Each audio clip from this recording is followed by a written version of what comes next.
my colleague Kirsten is also on. Kirsten, would you mind pulling up the slides unless you want me to share them from my end? I can do either. Yep. Awesome. So I am the Care Integration Director for NC Integrated Care for Kids. Kirsten is one of our lovely integration consultants. And I'm here today to talk about some of the services we provide and what we've been learning from working with Spanish-speaking families specifically. Last week, we were talking more about Medicaid. So if you want to get into the weeds on Medicaid, check out that recording and those slides. Next slide, please, Kirsten. For those of you who were here last week, this is a bit of a review, but we are a federally funded demonstration model. And one of the key components of our model that I'll talk about today is that we provide care management for rising and high risk children.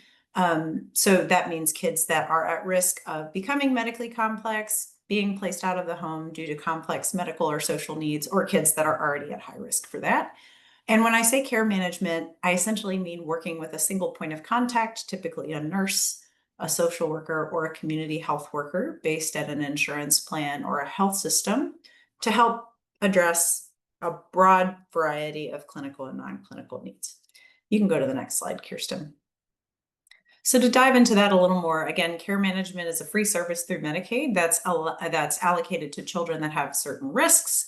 And care managers in our program work with families for up to a year over the phone and help with all kinds of different things, from connecting people to behavioral health to getting them enrolled in benefits and setting up school-based supports.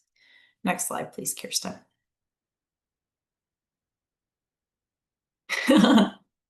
So I think while Kirsten goes back, we wanted to understand what has worked with our care management. And so started out by talking with our English-speaking families about care management and how it had benefited them. And what we heard across the board was that they appreciated the non-judgmental support, the systems navigation help connecting to essential resources that stabilize them financially, and an overall impact on family health and well-being.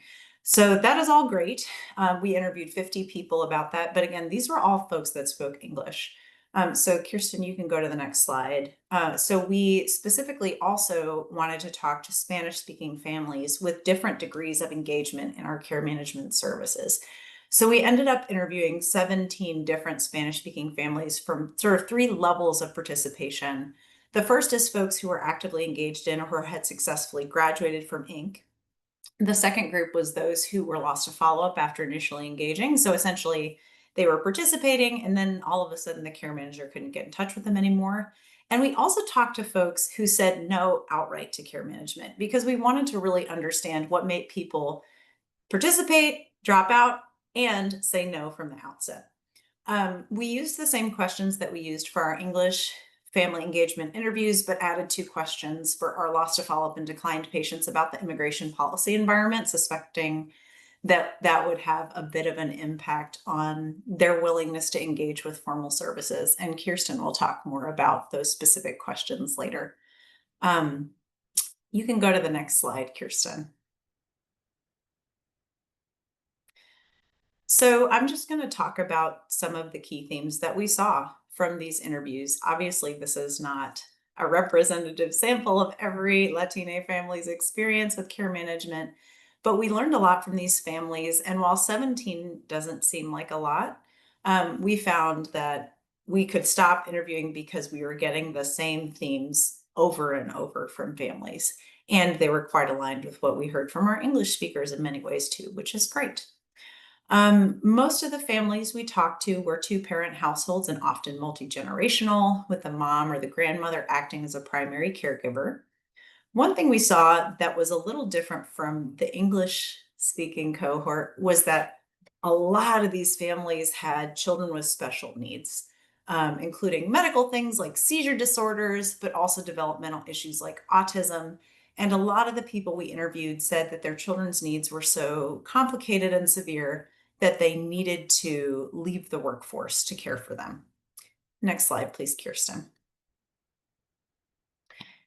So families that are elevated for care management, so based on their different risk factors, which include clinical things, but also social factors like school absenteeism, involvement with the juvenile justice system, get a series of phone calls from their care management entity, which again can be a Medicaid plan or a health system like Duke or UNC, depending on where they get their primary care.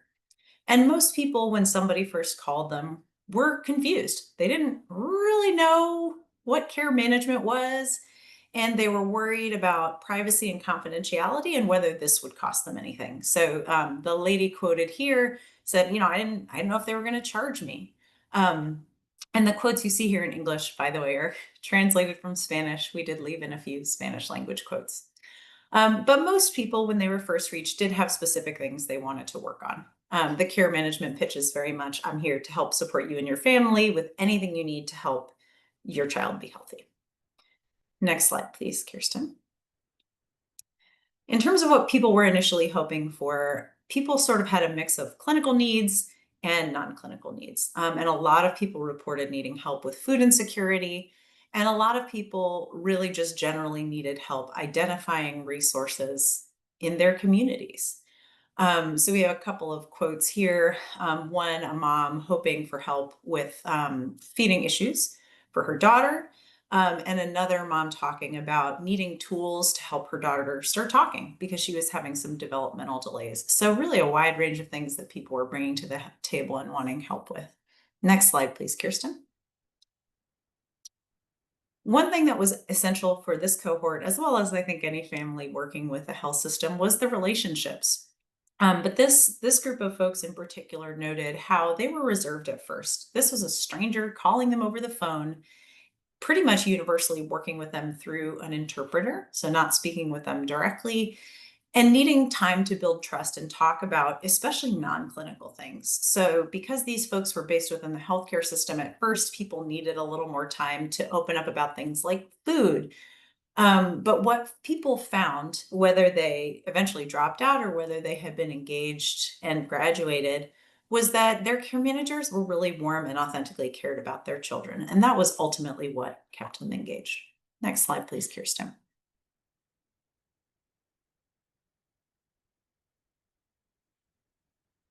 We were really interested in how communication was working with this cohort, recognizing again that these folks were communicating over the phone and using telephonic interpretation. And I personally expected our Spanish speaking families to say that the interpreter added a layer of challenge, but nobody talked about that. People instead were just so overwhelmingly grateful that they had an ally in their corner to help them navigate language barriers that they did not seem to mind. And we even had this parent here talking about how, in spite of the language barrier, we understood each other, my care manager and me, and we made a good team, which was really encouraging to hear.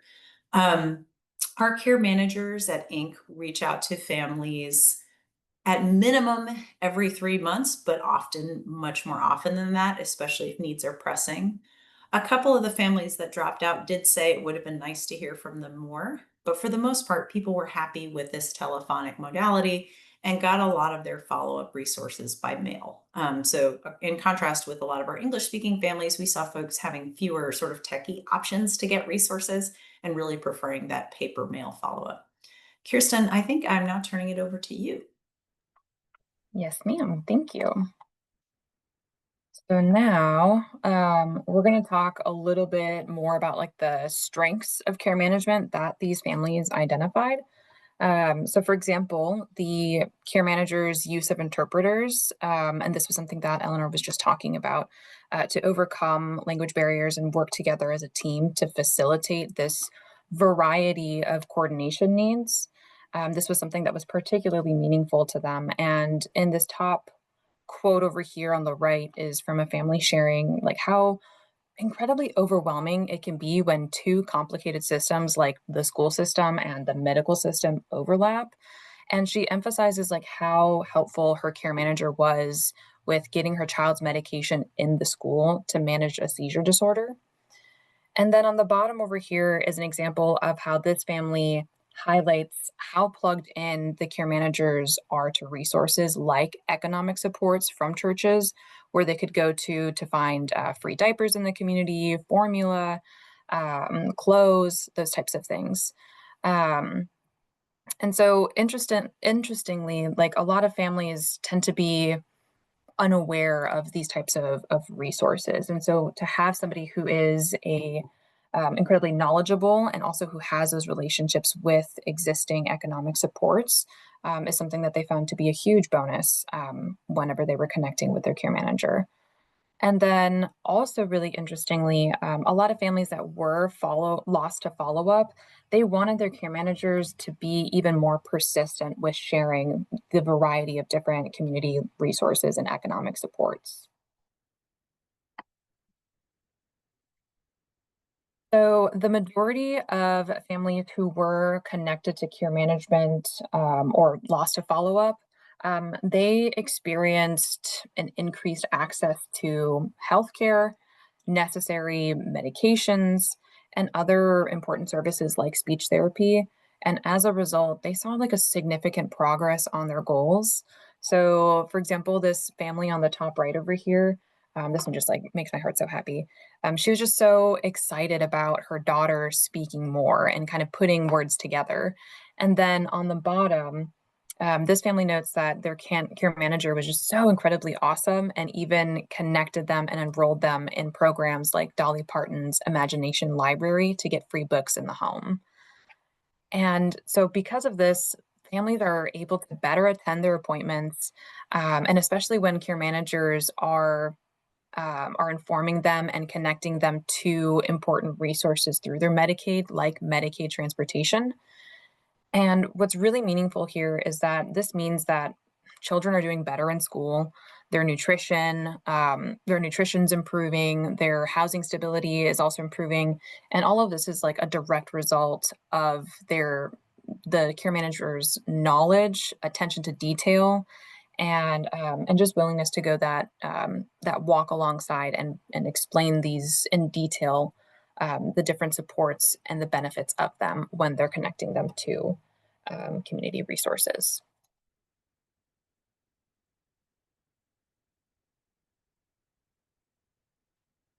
I think we can all agree that when our children have everything that they need, like we as parents can feel more at peace. And this is exactly what we heard. So, caregivers felt less stressed, they felt more empowered, because now they have the knowledge of the resource landscape along with, their care manager, their advocate. And not only that, but their increased access to services like food supports or rental and utility assistance programs, just like this family on the bottom right notes. These are things that ultimately benefit the entire household. And so this was something that caregivers and families were just incredibly thankful for.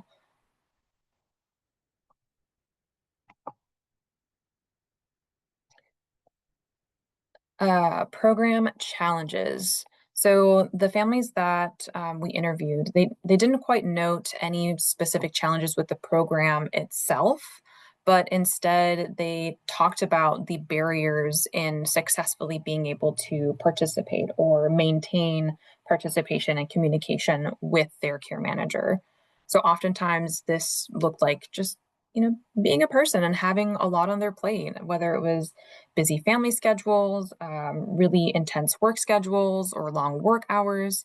And that made it particularly difficult to stay in touch with their care manager. And so some folks noted that, shorter sessions of 15, 20 minutes here as they're kind of in between roles or if they're in transit. And other families were just kind of noting that they thought that they had formally completed or they had formally graduated the program because their goals had already been met and their needs had already been met, which I think speaks to how effective and impactful care management services can be. Um, and so this is kind of something that we'll also kind of talk a little bit about as well in terms of like recommendations that we have for families.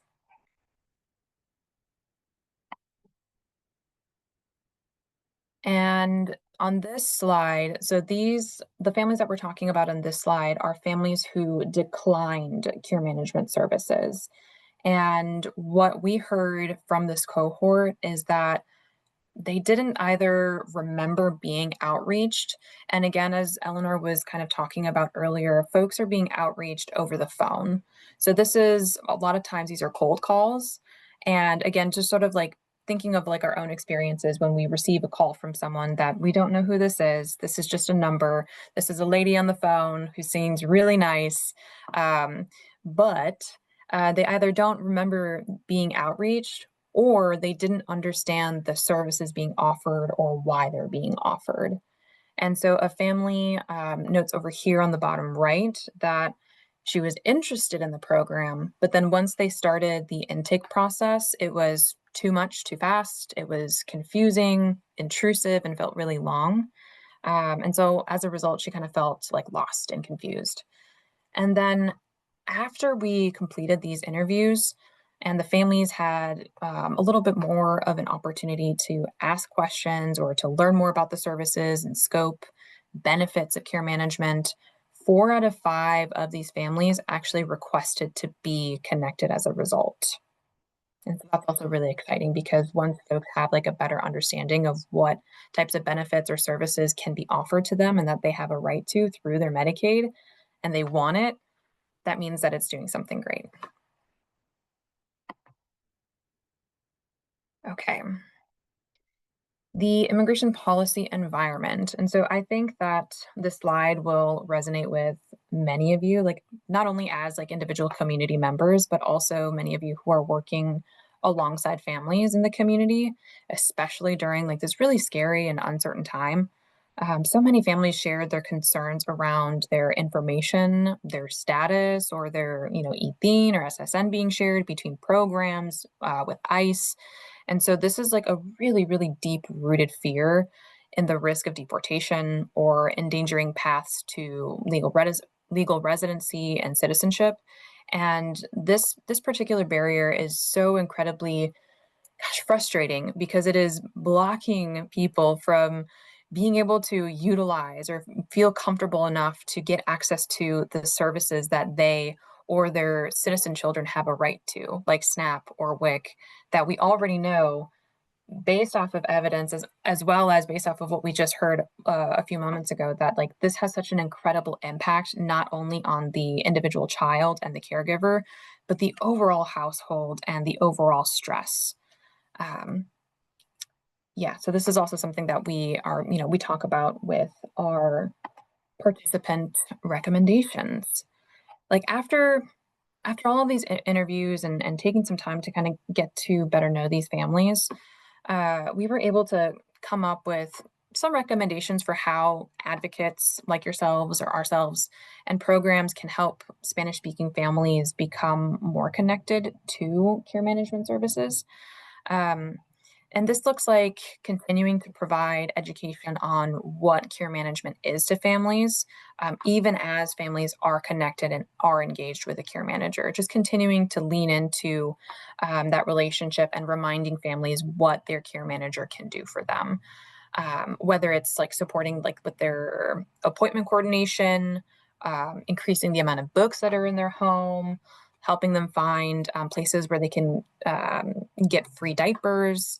And so, equally important, there's also a need to provide this type of education around care management and care management services to other trusted community partners and consistently sharing on social media, where families are noting that they tend to get the quickest information from.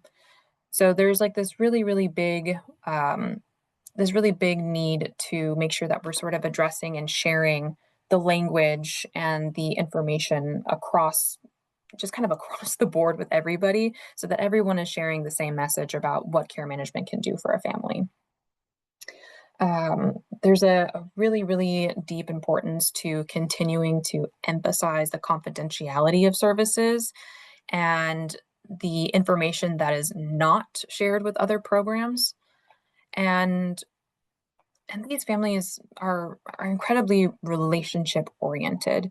They expressed a desire to continue to be checked in with over the long term, especially as their children are entering new stages in their life or maybe they're experiencing changes. So for example, like over here again on the right, as their children or child are entering those different stages, pre-K, kindergarten, middle school, high school. There's all of these different facets of or etapas in a child's life that just kind of continue to present new landscapes or new resources that that these families are really, really eager to learn about.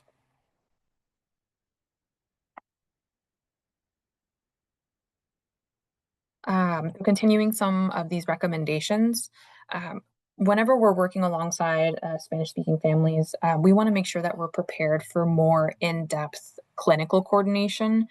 So, like scheduling appointments or connecting families to specialty care or walking alongside them and sort of explaining the processes involved. So, for example, like in early intervention and what to expect, especially because this particular group or cohort of people described a lot of medical complexities and developmental concerns. Um, be ready to talk about the various community resources in depth, as there tends to be like a lower baseline of awareness around them, and continue to also like remind them and share these resources that also sometimes tend to be sort of one-offs. So, for example, families tend to be really eager to learn about community healthcare events or vaccination clinics. Those are the types of supports that they were really eager to learn more about and wanted their care managers to be more persistent in sharing. um, Talk about it. Talk about and address the existing mistrust and fear that is stemming from the immigration policy landscape. And again, really stressing the family's confidentiality whenever they're participating in a program.